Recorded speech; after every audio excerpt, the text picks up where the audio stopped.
မင်္ဂလာပါရှင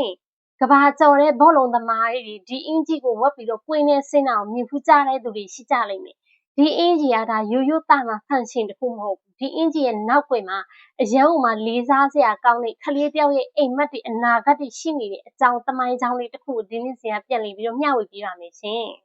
်ဒီဖြစ်ရက်က2022ခုနှစ်ကစခဲ့တာအဲ့ဒီချိန်တော့တောင်ဆူဒန်ဆိုတဲ့နေရာဒေသလေးကအရောက်မှာစစ်မီတွေနေပေါ့နော်အများနဲ့တောက်လောင်နေတဲ့ဆင်းရဲတဲ့နိုင်ငံလေးတစ်နိုင်ငံဆင်းရဲတဲ့ဒေသတစ်ခုအဲ့ဒီနေရာကိုဒိမတ်နိုင်ငံသားပေါ့နော်တပုတ်ဆရာအဲ့မှာသွားပြီးတော့ဒီစစ်အရှင်ကြီးတပုတ်သွားရိုက်တာအဲ့လိုမျိုးသွားရိုက်တဲ့အချိန်မှာသူခလေးတယောက်ကိုသူတွေ့လိုက်တယ်အဲ့ခလေးကသူဝတ်ထားတဲ့အင်ဂျီက MC မီလန်ရဲ့အင်ဂျီကိုသူဝတ်ထားတယ်အင်ဂျီကဟောင်းနွမ်းနေတဲ့အပြင်မှာပေါ့နော်ဆုပ်ဆုပ်ပြက်ကိုဖြစ်နေတာအင်ဂျီကဒါဖာယာတွေကပေါ့တစ်ခါပြဲသွားလို့တစ်ခါထပ်ပြီးတော့ချုပ်ထားတယ်ချုပ်ယူရရတယ်အများကြီးပဲပေါ့နော်အင်ဂျီကလည်းချုပ်ယူရပြည့်နေတဲ့အပြင်ဟောင်းနွမ်းပြီးဆုပ်ပြက်နေပြီအဲ့လောက်ထိကိုအင်ဂျီကရှိနေတော်တော်ကြီးစိုးနေပြီပေါ့နော်ဒီလိုမျိုးအင်ဂျီကိုဒီအဲ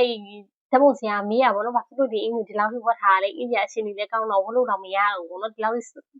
ဖြစ်နေတဲ့အင်ဂျီဘာဖြစ်လို့မနှုတ်လိုက်တော့တာလဲပေါ့အဲ့တော့အဲ့ခေလေးကဘာပြောလဲဆိုတော့ဒီအင်ဂျီကပေါ့နော်သူ့အတွက်ပေါ့သူတို့တွေကဆင်းရဲလဲဆင်းရဲဆိုဒီလိုမျိုးသူတို့ကအကစားအင်ဂျီမျိုးသူ့မှာလုံးဝမရှိဘူးဒီမှာသူ့မှာရှိတာဒီအင်တစ်ထည်ပဲရှိတယ်ပြီးတော့ဒီအင်ကိုသူအရန်ကြိုက်တယ်ပေါ့နော်ဒီဘောလုံးအင်ဂျီကိုသူအရန်မလို့ရှင်တဲ့သဘောလေးကြိုက်တယ်တော့သူ့မှာဒီအင်တစ်ထည်ပဲရှိသူတော်တော်ယူမှာပေါ့နော်ဟိုမြင်းမြတ်နုံလေးထားတယ်တောင်မလေးထားတယ်ဒါပေမဲ့သူကအမြဲတမ်းဝတ်နေရတော့ဒီအင်ကကြာလာတော့စုပ်လာတော့ပြဲလာတော့ဖြစ်လာတာပေါ့နော်ဒါပေမဲ့သူကမနှုတ်ရက်ပြောင်းမနှုတ်ရက်ဘူးပေါ့နော်ဒီအင်ကိုသူကတောင်မထားတဲ့သဘောလေးအရန်ကြာတော့မနှုတ်ရက်ဘူးအမြဲတမ်းသူနဲ့မကွာသူထားမယ်ပေါ့အဲ့ကြောင့်ဒီအင်ကိုသူအမြဲတမ်းသူဝတ်လေဝတ်တယ်ဒီအင်ပြီးခါကျတော့လောက်ဆုပ်ပြင်းနေတယ်သူရအောင်ဝတ်မယ်ပေါ့အဲ့လိုမျိုးလေးပြောလိုက်တော့အခုကြည့်နေကြတဲ့သူတွေထဲမှာလည်းပေါ့နော်ကိုအရန်ကြိုက်တဲ့အင်ဂျီပဲဖြစ်ပစ္စည်းတစ်ခုခုပဲဖြစ်ပေါ့နော်ကိုအရန်ကြိုက်တဲ့အရာတစ်ခုကအများပြောလို့ရှိရင်ဘာလုံးမှလည်းဒီဟာကြီးကားလို့ပြောပြီးတော့ပေါ့နော်အများကြီးကတော့ဒါတာမန်တစ်ခုပဲဒါပေမဲ့ကိုတွေအတွက်ကပေါ့နော်စိတ်ထဲမှာတော့ဒီအရာကိုကိုကတမိုးထားတယ်ဒီအရာကိုမျက်နှာတွေဆိုရင်ဘယ်သူတွေဘာပြောပြောအများနဲ့ကိုကတိတ်ထားတာတွေရှိကြတယ်ပေါ့နော်တချို့ဆိုရင်ဟိုလုံးဝသုံးလို့တော့မရရင်တော့မှတ်ဗီဒီယိုတွေထည့်ပြီးတော့ပေါ့နော်အဲ့လိုမျိုးသူတွေရှာတက်တာနဲ့တောက်ခတ်ပြီးတော့တင်ထားတဲ့သူတွေရှိရှင်နေရှိကြအောင်ပဲအဲ့လိုမျိုးကိုလည်းဒီကလေးလေးလည်းပေါ့နော်သူလည်းအဲ့လိုမျိုးဒီအင်ဂျီကိုသူအရောက်မှတောင်းဖို့ထားသူသဘောကျတယ်အဲ့လိုမျိုးလေးကလေးလေးပြောလိုက်တော့ဒီဓာတ်ပုံဆရာကတော့အရောက်မှဒီကလေးတနာလဲတနာသွားတယ်ဒီကလေးစိတ်တော့လေသူအရင်သဘောကျသွားသူကတော့သူ့ရဲ့အင်ဂျီအကောင်အစ်စ်နဲ့ပေါ့နော်ဒီအင်ဂျီကလေးရဲ့အင်ဂျီအဟောင်းလေးကလဲလိုက်တာလဲပြီးတော့သူကဒီအင်ဂျီအဟောင်းကိုဒီအင်ဂျီအစုပ်လေးသူကဘယ်လိုလဲယူလာလဲဆိုအီတလီနိုင်ငံမှာရှိတဲ့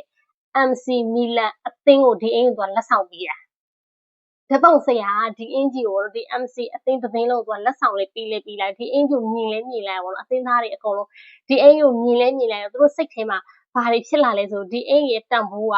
ဒါအများကြီးကတော့ဒါတန်ဖိုးမရှိဘူးဒါစုပ်ပြက်နေတယ်လို့မြင်ရတယ်သူတို့အတွက်ကတော့ဒီရဲ့အင်ဂျီရဲ့တမိုင်းကြောင်အရောက်မှကြီးကျယ်မြင့်မြတ်နေတဲ့အရာပေါ့မှုံဝန်းတင်ရတဲ့အရာမျိုးဆိုပြီးတော့သူတို့တွေရဲ့ဟိုဘောလုံးအသင်းမှာရှိရပေါ့နော်ပြတိုက်တွေရှိရအဲ့ပြတိုက်မှာဆိုရင်ဒါအညာလဲသိကြပေါ့နော်ဘောလုံးသမားတွေထားတဲ့ပြတိုက်ဆိုရင်တို့အဝတ်စားတွေတို့အင်ဂျီတွေတို့ဖက်နက်တွေဆိုဈေးတွေအရောက်မှတန်ဖိုးရှိတဲ့အရာတွေပေါ့နော်အဲ့လိုမျိုးတန်ဖိုးရှိတဲ့ပြတိုက်ကြီးထဲမှာဒီအင်ဂျီကိုဒါသူတို့တမိုင်းဝင်ပစ္စည်းအဖြစ်သူတို့အရောက်မှတန်ဖိုးထားရတဲ့အရာဖြစ်ဒီအင်ကိုတို့ရောဒီပြတိုက်ထဲမှာထားတယ်ထပ်ပြီးတော့အဲ့အင်ဂျီရဲ့ပုံစံအတိုင်းပဲသူတို့ရောဒီအင်ရဲ့ပုံစံဒါဟိုနမူနာယူပြီးတော့နော်ဖန်ဆင်ပုံစံမျိုးနဲ့သူတို့အင်ဂျီတွေအကုန်လုံးထားသူတို့ဟိုဝတ်ဆင်ပြီးတော့သူတို့ဒါကွင်းထဲလဲဆင်းကြတယ်ပြီးတော့ဒီအင်တွေပေါ့နော်အမြောက်ညာသူတို့ထုတ်ကြတယ်ထုတ်ပြီးသွားတဲ့အပြင်ကပေါ့နော်နေရာဆုံးသူတို့ရောင်းကြတယ်ရောင်းပြီးတော့ယူနီဆက်နဲ့ပေါ့နော်သူပေါင်းစီပြီးတော့အဲ့ဒိမတ်နိုင်ငံကိုပဲပေါ့နော်ဒိမတ်အဲ့ကလေးနေတဲ့နေရာကိုသူပြန်လဲပြီးတော့ဟိုအဲ့ဒီရတဲ့ပတ်စံတွေအကုန်လုံးသူပြန်ပြီးတော့လှူလိုက်တယ်အဲ့တော့ပေါ့နော်ဒီဖြစ်ရလေးကဒီအင်ဂျီတစ်ထည်နောက်ွယ်မှာဒါလူအများရဲ့ပေါ့နော်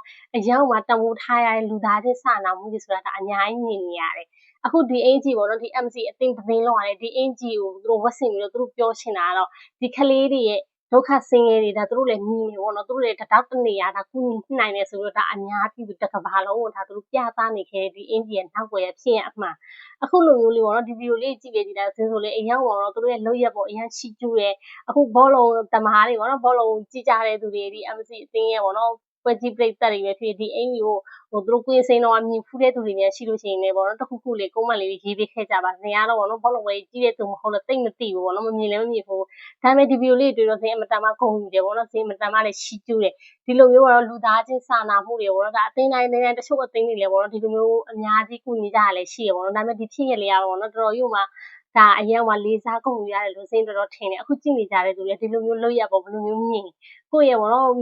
မြင်လေးတွေထင်မြင်စားချက်လေးတွေပြောပြပေးခဲ့ကြပါရှင် ရိုးရိုးပုံမှန်လူတာမန်တယောက်အတွက်ဆိုရင်ဒီအင်ဂျီကဒါလမ်းဘေးမှာပေါ့နော်မှတ်ပြရမယ်အင်ဂျီအမိုက်ပုံနဲ့တောင်ရောက်နေလောက်ပြီဒီအင်ဂျီကဒါပေမဲ့ MC အသင်းအတွက်ကတော့သူတို့အတွက်ပေါ့နော်ဒါတမိုင်းဝင်ရမယ်အင်ဂျီသူတို့ရဲ့ရင်ထဲနှလုံးသားထဲမှာတော့အမြဲတမ်းမှတ်တမ်းတင်ထားပြီးအမျက်တလို့ထားရမယ်အင်ဂျီအဖြစ်သူတို့တွေကသတ်မှတ်ထားကြတယ်